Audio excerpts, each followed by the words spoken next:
जब हम देखते हैं ना, कई बार छोटा बच्चा कुछ ऐसे गेम खेल रहा होता है, मदर को लगता है अभी कुछ हो जाएगा, गिर जाएगा। तो मतलब जब मदर क्या करती है, नहीं नहीं नहीं ऐसे मत कर, गिर जाएगा गिर जाएगा गिर जाएगा, वो गिर ही जाता है। मतलब समहाउ हमारे जो उस टाइम बिहेवियर होता है, हमारी जो बॉडी लैंग्वेज होती है, वो दूसरे को भी पैनिक कर देती है। ठीक है, तो आज हम बात करना चाह रहे हैं 3 चीज़ों पे। जैसे कि हम हमेशा बोलते हैं कि इस बीमारी में सबसे पहले फैमिली ही पहल करती है, हर चीज़ में, सीखने में, समझने में, बदलने में। ठीक है, सो हमने ये 3 चीज़ें आज सोचा कि हम डिस्कस करते हैं, क्योंकि इन चीज़ों में की वजह से ही रिकवरी पॉसिबल हो पाएगी। जिसमें सबसे पहले है family learning, because we don't have awareness, हमें अवेयरनेस नहीं है इन बीमारियों के बारे में।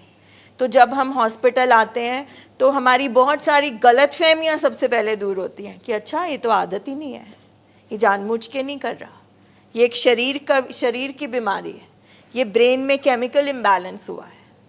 सो सबसे पहली चीज़ जो फैमिली को करनी पड़ती है वो है अपनी ट्रेनिंग कि ये डिज़ीज़ क्या है, ये ब्रेन डिसऑर्डर क्या होता है, ब्रेन में क्या होता है ऐसा, मत क्या होती है, मन क्या होती है, ह्यूमन माइंड क्या होता है, हमारा लिम्बिक सिस्टम, हमारा जो एनिमल ब्रेन है वो क्या होता है, क्यों पर्सन वही करता जा रहा है जिससे उसका नुकसान हो रहा है, क्यों ये सब हो रहा है, जो हम काफ़ी हद तक जब हम हॉस्पिटल में रुकते हैं तो उन मीटिंग्स में क्लियर हो जाता है।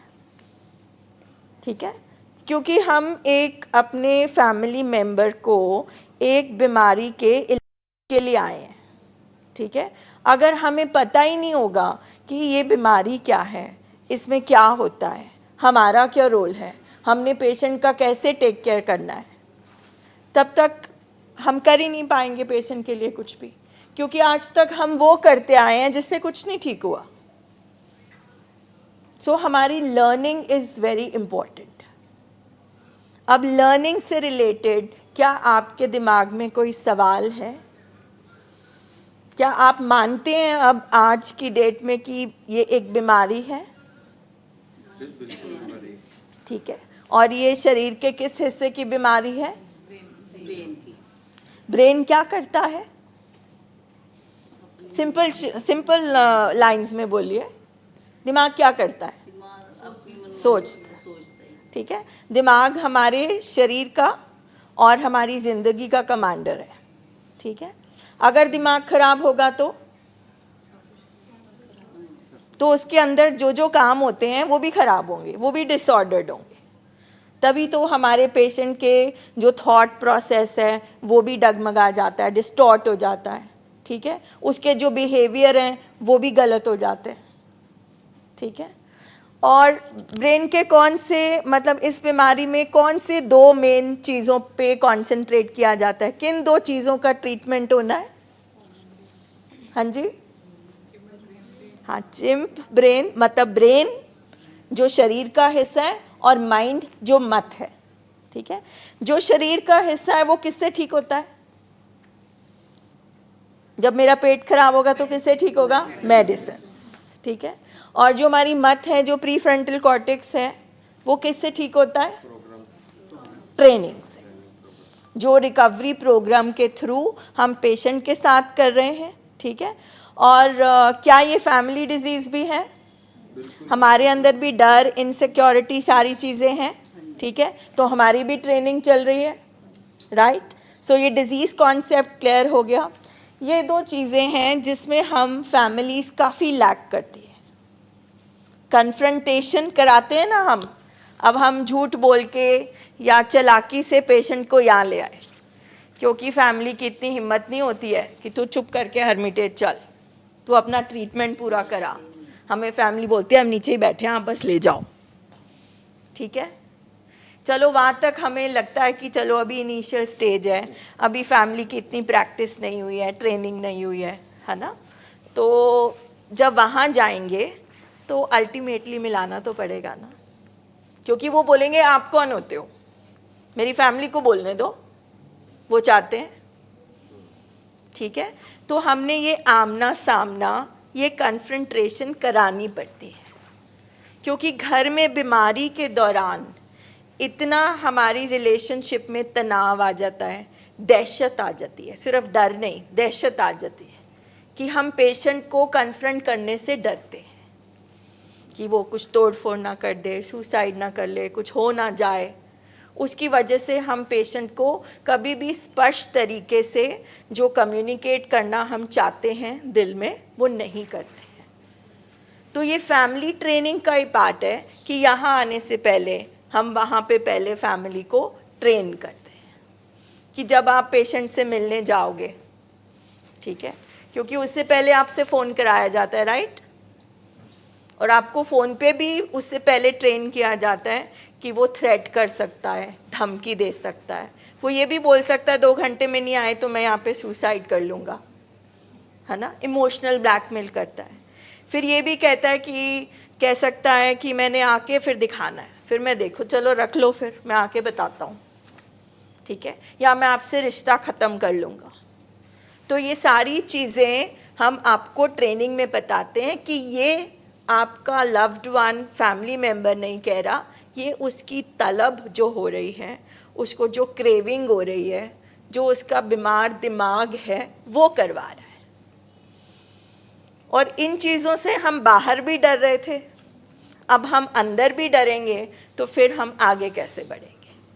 और बाहर और अंदर में फ़र्क ये है कि बाहर आपको टूल्स एंड ट्रिक्स नहीं आते थे उसको मैनेज करने के, है ना, और एक जो प्लस पॉइंट अब कन्फ्रंटेशन का है कि उसके पास पूरी टीम है उसको मैनेज करने के लिए, ठीक है, डॉक्टर्स हैं, साइकोलॉजिस्ट हैं, नर्सिंग है, मेडिसिन है, सारा कुछ है उसको मैनेज करने के लिए। कन्फ्रंटेशन अगर हम डिले करेंगे तो क्या होगा, बिकॉज बहुत सारी फैमिलीज जो हम देखते हैं ना, वो डरती हैं, वो यहाँ पे पेशेंट को एडमिट करा देती हैं, ठीक है। अब एक फैमिली है वो आने को तैयार ही नहीं, कह रही कि मैम मैं नहीं कन्फ्रंट नहीं कर सकती, ठीक है कि नहीं। और कन्फ्रंटेशन अगर हम डिले कर रहे हैं उसके क्या कारण हो सकते हैं, जैसे मैम ने बोला दहशत, डर, क्योंकि हमने अपनी ज़िंदगी में आज तक देखा है कि जब जब हमने उसको कन्फ्रंट किया है, मना किया है, ना बोली है, तो उसने कुछ ऐसी चीज़ें करी जो कि बिल्कुल एक्सेप्टेबल नहीं थी, ठीक है, तोड़ फोड़ करना, गाली गलौज करना, गली में जाके शोर मचाना, 4 रिश्तेदारों में बेइज्जती करनी, कुछ ऐसी चीज़ें उनसे हुई हैं बीमारी में, और वो चीज़ हमारे यहाँ पे रजिस्टर हो चुकी है। हमें ऐसे लग रहा है अब कि अब फिर से अगर हम करेंगे, और हमने विद टाइम क्या सीख लिया, चुप रहना। हमारा क्या है, हमने चुप रहना सीख लिया विद टाइम, बिकॉज हमें मतलब वो डर लगता है ना कि हमारी बेइज्जती ना हो जाए आंड गवांड में, ठीक है, हमें डर लगता है कि कोई इंजरी अपने को ना कर ले, हमें ना कर ले, ठीक है, मेरे बिजनेस पे कहीं पता ना चल जाए, इसके सौरों में पता ना चल जाए, ठीक है। सो हम क्या है, हमने चुप्पी टाल ली है इतने सालों से। हमें है कि एक चुप 100 सुख, हम वो ही लेके चली जा रहे हैं, पर यहाँ पे एक चुप 100 सुख नहीं है। यहाँ पे उस एक चुप ने हमारे बच्चे का, हमारे लव्ड वन का बहुत नुकसान कर दिया ओवर दी ईयर्स। अगर आप देख लो हमारे घरों में ना एक अजीब सी चुप्पी आ गई हुई है, और वो चुप्पी क्यों है, पेशेंट आंखें मिलाना नहीं चाहता, बात करना नहीं चाहता, क्योंकि वो तो बीमारी से ग्रस्त है, ठीक है। हम क्यों चुप हैं, क्योंकि हमें है कि घर पे लड़ाई झगड़ा ना हो, बच्चे छोटे हैं, बुज़ुर्ग हैं, उनको ये फिज़िकल प्रॉब्लम्स हैं, कोई बुज़ुर्ग को कुछ ना हो जाए, बच्चों को कुछ ना हो जाए। हाँ, ये अभी अगर मैं अभी बोल दूँगी या कल सुबह बोलूँगी, ये कहेंगे कि तू अभी भी रात की बात को लेके बैठी है, कहीं ये फिर से आज और ड्रिंक करके ना आ जाए, ठीक है। सो हमें ये लग रहा है कि एक चुप 100 सुख। या फिर हम दूसरी चीज़ क्या करते हैं, एक हो गई हम चुप रहते हैं, और दूसरी चीज़ हम क्या करते हैं, रिएक्ट करते हैं, या हम साइलेंट हो जाते हैं या हम वायलेंट हो जाते हैं, ठीक है। या फिर हमें लगता है बस बातें सुनाओ, लड़ो झगड़ो, मारो पीटो, तब जाके कुछ होगा। तो ये दोनों ही चीज़ें जो हम इनेबलिंग प्रोवोकिंग करते हैं, चुप रहते हैं, ये हमारी रिकवरी में कोई हेल्प नहीं कर रही हमें और हमारे पेशेंट को। उस चुप ने रिकवरी में कोई हेल्प नहीं करना। हम तो कहते हैं कि अगर आपको सिम्टम दिखे हैं तो रौला डाल दो घर में, ठीक है। ये कि बहू सास से छुपा रही है, सास बहू से छुपा रही है, माँ बाप से छुपा रही है, बाप माँ से छुपा रहा है, ठीक है। घर पे ही हम एक दूसरे से छुपाना शुरू कर देते हैं, ठीक है। वो माँ सोचती है कि ऐसा हो जाएगा, मेरे ऊपर ना आ जाए, कि हाँ मेरी परवरिश पे कोई क्वेश्चन ना आ जाए। बीवी सोचती है कि हाँ मेरे ऊपर ना आ जाए कि हाँ तुम अपने पति को नहीं संभाल सकती। सो बात ये है कि हमने चुप रहना, या हम पहले लड़ झगड़ के फिर हम चुप हो जाते हैं, सन्नाटा है हमारे घरों में। अग्री करोगे आप लोग? कोई बातचीत नहीं है, एक अजीब सी चुप्पी, और वो चुप्पी खाने वाली है, सुकून वाली चुप्पी नहीं है वो। आप सोचो कि उससे सुकून है या घर में शांति है, नहीं, वो अंदर ही अंदर खलने वाली चुप्पी है हमारे घरों में। क्योंकि अंदर तो एक सैलाब आया हुआ है, अंदर तो दिमाग में इतनी सारी चीज़ें चल रही हैं, इतनी सारी, पर जुबान पे एक चुप है। अब वो चुप्पी हमारी रिकवरी में बिल्कुल काम नहीं करेगी। यहाँ पे तो हमें बोलना है, शेयर करना है। क्योंकि जितना, अब सेकंड जो पॉइंट मैम ने वो बोल रहे हैं, कन्फ्रंटेशन, ठीक है, आप लोगों को वो चुप्पी कन्फ्रंटेशन में तो थोड़ी देर दिखानी है। क्योंकि आपने सिर्फ कन्फ्रंटेशन में क्या है, आपने सिर्फ सुनना है, ठीक है। कन्फ्रंटेशन में सुनना है, क्यों? क्योंकि पेशेंट अपने क्या लेके आएगा, अपने टैंट्रम्स, अपने ट्रिक्स, वो जैसे आपको अभी तक मैनिपुलेट करता आया ना, उसने कन्फ्रंटेशन में वैसे ही आपको मैनिपुलेट करने के तरीके करने हैं। और मैनिपुलेट हमारा पेशेंट या हमारा लव्ड वन हमें घर पे कैसे करता आया? हमें मैनिपुलेट करता आया प्लीड करके, ठीक है, गिड़गिड़ा के, ठीक है, देख लो मैं मार दूंगा, ऐदा करूँगा। सो माएँ बीवियाँ खुद पैसे देती रही हैं कि चलो नशा कर लो कि ये ख़त्म ना हो जाए कहीं, ठीक है, चलो ये नहीं करो तो ये दवाई लेके दे दी। सो कितने सारे हम केसेस देखते हैं जहाँ पे घर वाले ही उनको थोड़ा नशा दे रहे हैं, या एक नशे छुड़ा के दूसरा नशा दे रहे हैं, जस्ट बिकॉज वो उसकी प्लीडिंग इतनी कन्विंसिंग है, उसका वो गिड़गिड़ाना, उसका वो तरले करना इतना मैनिपुलेटिव है कि पेशेंट की फैमिली खुद मजबूर हो जाती है बच्चे को नशा देने के लिए। और इसके अंडरलाइंग एक चीज़ समझने वाली ये है कि जब हम चुप रहते हैं, ठीक है, अगर अब हम पहले तो हमें चलो नहीं आता था, पर यहाँ आके जब ट्रेनिंग में बताया जाता है कि क्यों बोलना ज़रूरी है, क्यों कम्युनिकेट करना ज़रूरी है, तो उसमें अगर हम देखें, हम बोल ज़रूर रहे होते हैं कि हम पेशेंट का भला कर रहे हैं, मगर कहीं ना कहीं हम अपनी तसल्ली कर रहे होते हैं। क्योंकि अगर मैं अपने हस्बैंड को नो बोलूँगी तो शायद मेरा रिश्ता ख़राब हो जाएगा, शायद बात डिवोर्स तक भी आ सकती है। तो इसमें मैं पेशेंट का सोच रही हूँ या अपना? ठीक है, हम मतलब बातें समझने वाली ये हैं, हम बचपन से जो प्यार की डेफिनेशन हमें सिखाई गई है, अटैचमेंट की, कि केयर करना क्या होता है, क्या वो वाकई केयर है?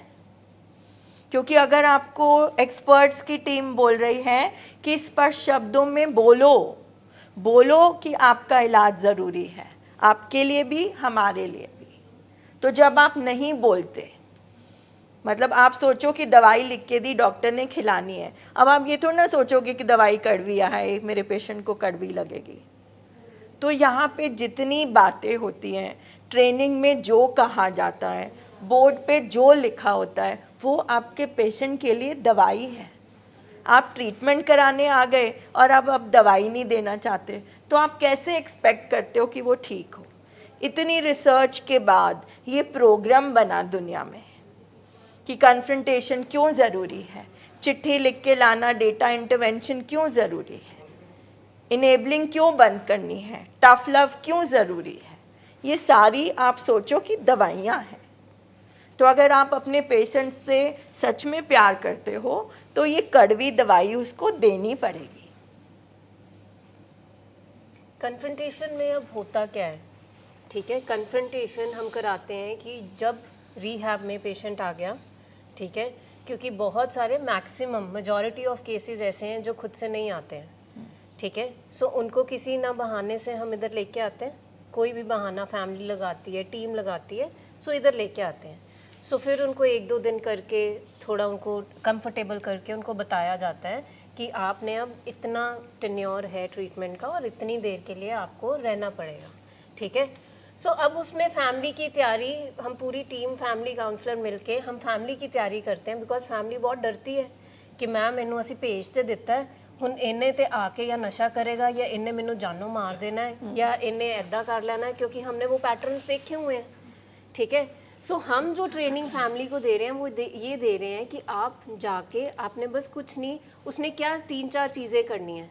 सबसे पहले क्या करेगा, वो प्लीड करेगा आपको, ठीक है, प्लीड करेगा कि मिन्नतें करेगा कि अब मेरे को पूरी अक्ल आ गई है, प्लीज़ मुझे अब ले जाओ, अब मैं ये बिल्कुल भी नहीं करूँगा, ठीक है, मैं कसम खाता हूँ, मैं आ जाया करूँगा, दवाई ले जाया करूँगा। So all these things he will plead you, तरले कर लेगा जिसको बोलते हैं, ठीक है। दूसरा क्या करेगा, फिर वो आएगा थ्रेटनिंग करने पे, थ्रेटन, अच्छा नहीं लेके जाना फिर तुसी, ठीक है, फिर ठीक है ना, हुण मैनू अपनी शक्ल ना दिखाना, तुसी रख लो जिन्नी देर, कोई नहीं, बाहर ते आना ही है मैं, ठीक है। मैनुपुलेट कैसे करेगा, तीसरा, यहाँ पे ये चीज़ ठीक नहीं है, यहाँ पे तो मैं कंफर्टेबल नहीं हूँ, यहाँ पे तो ऐसे ऐसे पेशेंट हैं, मैं तो सिर्फ ये नशा करता हूँ, यहाँ पे तो बहुत वाहियात केसेस हैं, मैं तो और ख़राब हो जाऊँगा, ठीक है, मुझे तो यहाँ पे नशा भी मिलता है, आपको पता है, यहाँ पे ये नहीं ठीक है, यहाँ पे ये नहीं। So hell lot of excuses in the program within the team कि ये जगह अच्छी नहीं है, ठीक है। और क्या करेगा पेशेंट, और क्या करेगा कि आप आपस में, फिर उनको होता है कि हम अकेले में जाके बात करें, क्योंकि उसको पता है कौन वीक है फैमिली में, कौन किसको मैं क्या बात बोलूँगा। अब मेरे पास एक केस आया, तो जब उनकी कन्फ्रंटेशन थी, ठीक है, सो वाइफ वॉज लिटिल एजुकेटेड, सो उसको पता था कि वाइफ को मैं काउंसलिंग में फंसा सकता हूँ, ठीक है, कि यहाँ पे तो अभी इतना कुछ मेरे को तो ख़ास नहीं लगा, कुछ ऐसा ना, उसको पता था मैं खाने में किसको फंसा सकता हूँ, माँ को, माँ को, यहाँ पे तो सूखी रोटियाँ मिलती हैं, ठीक है। बाप को कहाँ फंसा सकता हूँ मैं, पैसे में, ठीक है, एवं ही अन्ना तुसी अन्ना पैसा लगा रहे हो, कुछ अन्ना खास नहीं हैगा ट्रीटमेंट, आप आराम नाल घर जाके कर सकते हो। सो बीमारी को पता है मैंने किसको कौन से लफ्ज़ में फंसाना है, ठीक है। और फैमिली की कन्फ्रंटेशन जब हम बोलते हैं कि आपको उस टाइम पे ये चारों सिम्टम्स जो बीमारी के हैं, पेशेंट के भी नहीं बोलूँगी, जो बीमारी के हैं उनको वॉच करना है कि ये मेरा पेशेंट अब बीमारी इस पे हावी हुई हुई है। मैंने अब कन्फ्रंटेशन में क्या होता है, भावुक हो जाते हैं हम, और भावुक होके हम क्या करते हैं, गलत डिसीजन आम तौर पर भावुक होके हम ले लेते हैं अपने बच्चों के लिए, ठीक है, क्योंकि हम यहाँ पे एक लाइन बोलते हैं कि मुझे मेरे हालात नहीं, मुझे मेरे जज्बात मरवाएंगे। आज तक हमारे पेशेंट के साथ भी ऐसा ही हुआ है कि कुछ हालात ऐसे आए, उनसे अपने जज्बात नहीं संभाले गए और उन्होंने नशा कर लिया। हमारे साथ भी ऐसा हुआ कि घरों में कुछ ऐसे हालात बने, हमने भावुक होके अपने पेशेंट की बीमारी खुद धीरे धीरे धीरे धीरे करके बढ़ा दी, ठीक है। सो कन्फ्रंटेशन में हम कहते हैं कि आप अपने सारे इमोशन, सारी उस चीज़ को थोड़ा सा साइड पे रख के आप सिर्फ बीमारी के सिम्टम्स देख के आइए, और उसको सिर्फ आपने एक लाइन में बोलना है कि बेटा हम तेरे को तब लेके जाएंगे जब तू ठीक होगा, we can't afford to lose you, that's it.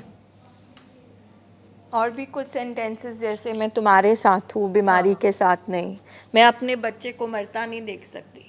पहले मुझे लगता था तुम जानबूझ के करते हो, और मुझे भी लगता था कि तुम्हें ही सारी चीज़ के लिए ब्लेम करना है, बट अब मैं समझ गई हूँ, अब जानते बूझते मैं अपने बच्चे को मौत के पास नहीं भेज सकती।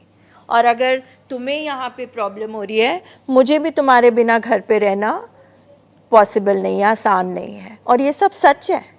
ओनली थिंग इज़, जैसे मैम ने कहा कि हम इतने इमोशनल हो जाते हैं, तो हमने जब कन्फ्रंटेशन के लिए आना है तो हमने अपने रिश्ते को बाहर छोड़ के आना है, हमने एक मरीज़ को पहचानना है कि उसकी बॉडी लैंग्वेज क्या है। जो मैम ने 4 सिम्टम कहे वो और गहराई में भी जाते हैं। मान लीजिए वो यहाँ से आने से पहले भी प्लीड करता था, गिड़गिड़ाता था, ठीक है, मगर हो सकता है एक माँ को वो यहाँ पे माँ के पाँव छुए जो शायद साल भर बाद छुए हो, तो माँ को लगेगा अच्छा ये तो मेरा पुराना वाला बेटा आ गया, तो हो सकता है वो उसकी बातों में आ जाए। मतलब अगर आज हम ये सारी बातें कर रहे हैं ना यहाँ पे, अब जो पेशेंट आपसे मिलने वाले हैं ना, वो हमसे 10 कदम आगे जा चुके हैं। हमारी जितनी मर्जी ट्रेनिंग हो, वो उससे 2 कदम आगे ही रहेंगे। इसलिए हम भी कोशिश करते हैं कि कोई भी ऐसी चीज़ में आप फंस ना जाओ, क्योंकि जो अभी कल एक हमारी कल या परसों एक कन्फ्रंटेशन हुई थी, उसमें पेशेंट की फैमिली बहुत वीक थी और पेशेंट ने फैमिली को क्या बोला कि इससे पहले ये आपको कुछ बोले, मैं 4 चीज़ें बोलने लगा हूँ। इन्होंने बोलना है तेरा बेटा मर जाना है, इन्होंने बोलना है बीमारी बड़ी स्ट्रॉन्ग है, इन्होंने बोलना है ऐसे कर लो, इन्होंने बोलना है ऐसे कर लो। तो जब हो गया, चलो after confrontation they left and patient was little aggressive, और उस एग्रेशन के कारण फैमिली को लगा कि नहीं ज़रूरत है ट्रीटमेंट की, and they were little strong. तो मैंने उस पेशेंट को अकेले बुलाया और पूछा, मैं कहा बेटा ये जो तुमने 4-5 चीज़ें बोली हैं कि इन्होंने आपको सिखाना है, इनका काम है, इनका काम है सिखाना। इन्होंने पहले आपको ये इमोशनली ब्लैकमेल करना है कि तुम्हारा बच्चा मर जाएगा, ये बीमारी है, तुमने बीमारी की बात नहीं सुनी है। मैंने कहा बेटा ये सब चीज़ें तुमने कहाँ से सुनी? तो कहता वो ना यहाँ पे जितने पेशेंट्स बैठे होते हैं ना, उन्होंने ये बात की। तो I asked him one question only, तो जो बाकी पेशेंट्स ने बात की वो कौन है? वो नॉर्मल ह्यूमन बीइंग्स हैं? वो कौन है? वो तुम्हारे दोस्त हैं, तुम्हारी फैमिली है, क्या है? कहते वो तो है मरीज़ ही ना। तो मैं कहा जो मरीज़ है तो वो मरीज़ों वाली बात ही करेगा। कहने का मतलब है उनके चिंप ब्रेन से जो मैसेजेस आ रहे हैं वो तो वही बात करेंगे ना जो मैम समझा रहे हैं और मैम समझा रहे हैं। कन्फ्रंटेशन इतनी ज़रूरी होती है, और 4 चीज़ें होती हैं जो हम हमेशा बोलते हैं कि पेशेंट ने करनी है। Aggression, threatening behaviour, bargaining and pleading, जो ये समझा रहे हैं। सबसे पहले जब आपकी कन्फ्रंटेशन होती है तो वो पेशेंट इतनी बातें करता है, पहले कुछ ना कुछ करता है। सबसे पहले वो बीच में एग्रेशन शो करता है, गुस्सा करता है कि जब तुम्हें कह दिया नहीं रहना तो नहीं रहना, मुझे वापस लेके जाओ, जैसे मर्जी लेके जाओ। देन वो थ्रेटनिंग बिहेवियर करते हैं, अगर मुझे इतनी देर से ज़्यादा रखा तो मैं जाके डबल नशा करके बताऊँगा और करके बताऊँगा। तो फैमिली कहीं ना कहीं डर जाती है, अच्छा ये ना होए घर जाके और ही करना शुरू हो जाए। इतनी देर तो अपनी मर्ज़ी से आया ना, 15 दिन महीना तो अपनी मर्ज़ी से आया, तो हम महीने बाद ले जाएंगे। थ्रेटनिंग बिहेवियर, एग्रेशन, फिर वो बारगेनिंग पे आ जाते हैं। जब उनको लगता है कि हमारी फैमिली स्ट्रॉन्ग हो गई है, अब इनको समझ आ गई है कि ये बीमारी है और ये हमें मरीज़ ही समझ रहे हैं, फिर वो बारगेन करना शुरू हो जाते हैं कि अच्छा ऐसे करते हैं 3 महीने मत कराना प्लीज़, 1 महीना करा लो। पैसे तो नहीं दे दिए 3 महीने के? हाँ, वो हमसे वो फैमिली से भी पूछते हैं, हमसे भी पूछते हैं कितनी देर के पैसे दिए इन्होंने, 3 महीने की दिए कि 1 ही महीने की दिए? अगर 1 महीने की दिए फिर तो मेरी बात बन ही जाएगी ना, फिर मैं कुछ ना कुछ कर ही लूँगा। फिर वो बार्गेनिंग करते हैं, चल 1 नहीं 1.25 कर लो, 1.25 नहीं 1.5 कर लो, 1.5 नहीं 2 कर लो। एंड फिर क्या होता है कि हमारे काम बड़े इंपॉर्टेंट हो जाते हैं, चाहे वो बिजनेस है, चाहे वो वर्क है, चाहे वो सब चीज़ें हैं। फैमिली को भी लगने लग पड़ता है अब 1 महीने बाद तो ठीक हो गया। फैमिली को अपनी वो वाली पेन नहीं दिखती है फिर जो स्टार्टिंग में हम पेशेंट को लेके आए हैं। आफ्टर 2 मंथ्स फैमिली को भी दिखता है कि हाँ अब चीज़ें बेटर हो गई हैं, अब घर जाके ये मैनेज कर सकता है, या 1.5 महीने बाद। और लास्ट में जब कुछ भी नहीं बनता तो फिर पेशेंट प्लीडिंग पे आ जाता है, तल्ले करने, गिड़गिड़ाना, रोना। ये बिल्कुल नॉर्मल है, और ये सारा ये साइंटिफिक अप्रूव्ड है साइंटिफिकली, और सारे करते हैं। गुस्सा, धमकी देना, बार्गेनिंग, सौदेबाजी करनी, और फिर तरले मिनटे करने की अच्छा ऐसे नहीं ऐसे, ऐसे नहीं ऐसे, प्लीज़ आप जितनी मर्जी मुझसे सौगंध उठा लो, बच्चे की उठा लो, इसकी उठा लो, गुरुद्वारे की उठा लो, मैं नहीं करूँगा, मुझे ले जाओ। इन सारे हालात में अपनी इमोशंस को मैनेज करना बहुत इम्पोर्टेंट है। अगर आप स्ट्रॉन्ग हो गए और आपको ये समझ आ गया कि ये वो वाली बीमारी है जिसमें मैंने इसको इतनी बुरी तरीके से देखा है, आज मैंने नहीं सुनना, मेरे लिए कुछ इम्पोर्टेंट नहीं है। पता क्या होता है, हम थेरेपिस्ट हैं ना, तो आपको एज अ फैमिली लगता है कि आपको नहीं पता। हमारे लिए आप जिसको नॉन इशू कह रहे हो, हमारे लिए वो इशू ही है। जैसे फैमिली को लगता है नहीं वर्क बहुत इंपॉर्टेंट है, बिजनेस बहुत इंपॉर्टेंट है, बाकी चीज़ें बहुत इंपॉर्टेंट है, बट हम फिर भी यही करेंगे। 3 महीने में कुछ नहीं हो चला, 3 मंथ्स में ब्रेन ने इम्प्रूव ही होना है, ब्रेन ने डिक्लाइन नहीं करना। अगर आप देते हो 3 मंथ्स, जो बोले गए हैं, जो हर तरफ से बोला गया है, साइंटिफिकली बोला गया है, 100 डेज चाहिए ही चाहिए ब्रेन को इम्प्रूव होने में, बाकी हमने साथ जुड़े रहना ही है। तो उसमें आप कितना समझते हो ये बहुत इंपॉर्टेंट है। पेशेंट तो कहेगा ही आपको, पेशेंट हर चीज़ के लिए कहेगा। पेशेंट तो कह ही रहा है 3 महीने रहना। सो हर फेज में मैं कह रही हूँ कन्फ्रंटेशन ज़रूरी है। अब यहाँ जब आप पर- पहली बारी आए तब 1 महीने बाद भी, 2 महीने बाद भी, इवन 3 महीने भी पेशेंट रह लेते हैं, फिर उनकी बार्गेनिंग कहाँ चलती है? फॉलो मैं इसीलिए आ रही हूँ। अब आपने अगर बोला कि आपका पेशेंट रेडी है 3 मंथ्स के लिए, तो ये बीमारी जो है ना, रिकवरी ये प्रोसेस है।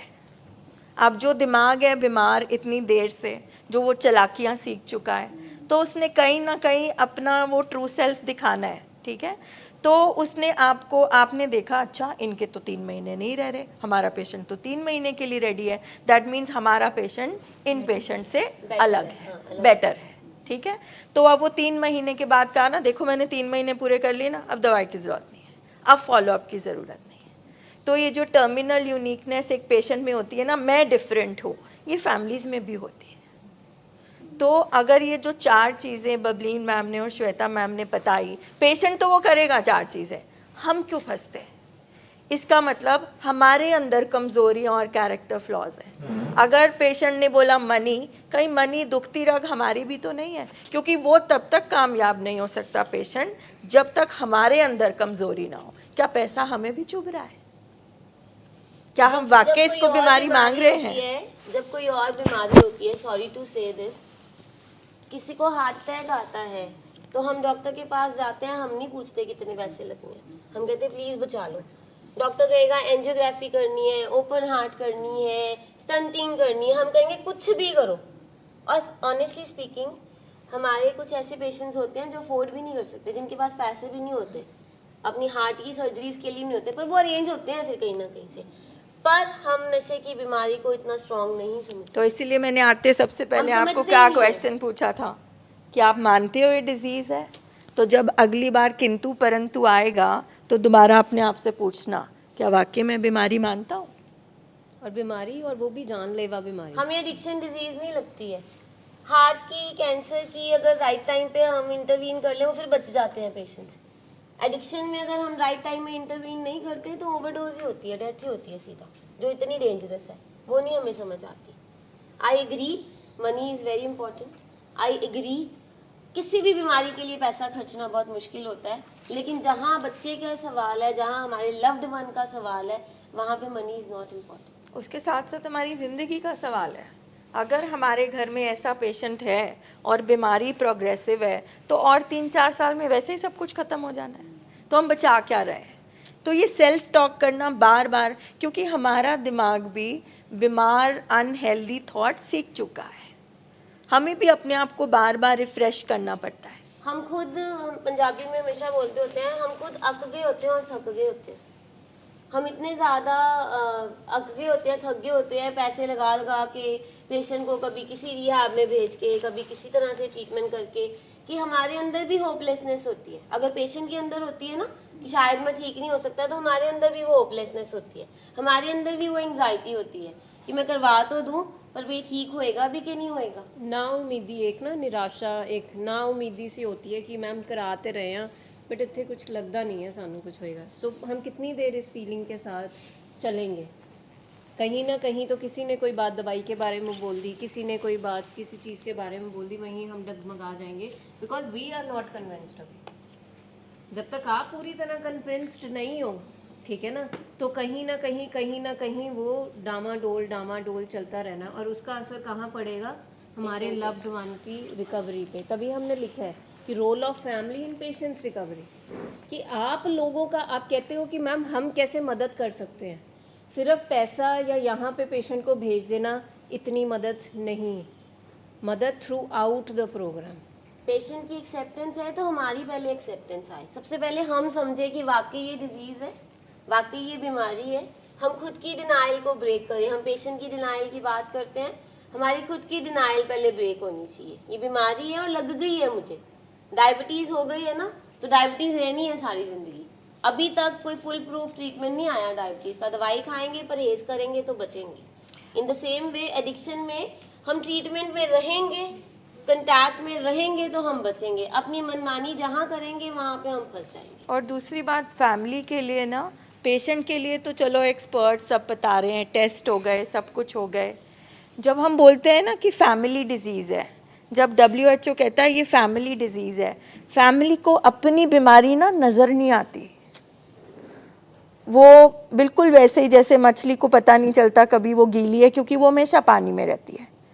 तो हम बोलते तो रहते हैं हाँ हाँ मानते हैं डिजीज़ है, हाँ मानते हैं हम अस्पताल में बैठे हैं, हम सब कुछ मानते हैं, मगर एक तरफ से हम बोलते हैं कि हम इसको ठीक करना चाहते हैं। मगर वो जो अपना दिमाग, जो हमारा दिमाग भी बीमार हो चुका है, उसी से हम उसको अपने तरीके से ठीक करना चाहते हैं, हॉस्पिटल में बैठ के भी। तो फैमिली का अपना अंदर झांकना बड़ा मुश्किल है, क्योंकि जिसको बचपन से हम प्यार कहते आए कि वो परोस परोस के, घी चुपड़े फुलके लगा लगा के बेड पे खिलाना ही प्यार है, वो माँ का प्यार है, माँ की ममता है। उसको हमारी मूवीज़ ने, गानों ने, संस्कारों ने इतना उसको बढ़ा चढ़ा के रखा हुआ है, माँ भगवान है। पर वो जो माँ अगर 24 साल के बच्चे को भी परोस परोस के दे रही है, तो वो तो प्यार नहीं हुआ ना, वो तो आपने उसको अपाहिज बना दिया। तो ये सारी चीज़ें जो बचपन से लेकर आज तक हमने सीखी हुई हैं, हमारे अंदर अगर बीमारी पेशेंट के अंदर पक गई है तो वो चीज़ें पक गई हैं। उनको चैलेंज करना, बैठ के यहाँ सुनना भी नहीं अच्छा लगता। अच्छा मैं तो माँ हूँ, मैं तो प्यार कर रही हूँ, अब मैं खाना भी ना खिलाऊँ।